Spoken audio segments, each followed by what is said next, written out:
প্রিয় দর্শক, আসসালামু আলাইকুম। দর্শক, আপনাদের প্রীতি ও শুভেচ্ছা জানিয়ে শুরু করছি আমাদের আজকের প্রতিবেদন। তো দর্শক, আজকে আমরা এক সুন্দরী আপুর জীবনের গল্প তুলে ধরব।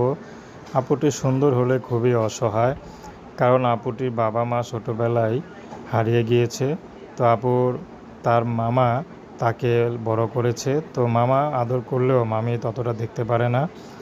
ঘরের যত কাজ কাম আছে সব কিছুই তাকে দিয়ে করায়।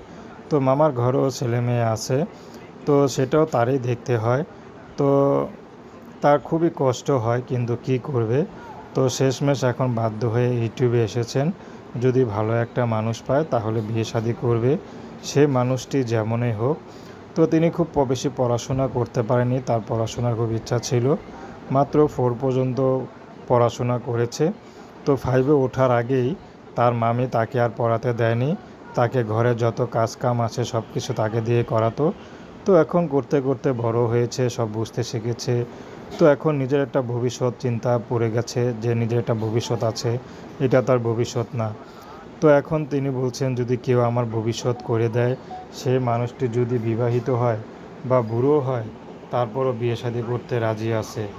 তো দর্শক, এই ছিল তার জীবনের গল্প। তো প্রেম, ভালোবাসা, সাহায্য সহযোগিতা, বিয়ে শাদী করা একান্ত আপনাদের ব্যক্তিগত ব্যাপার।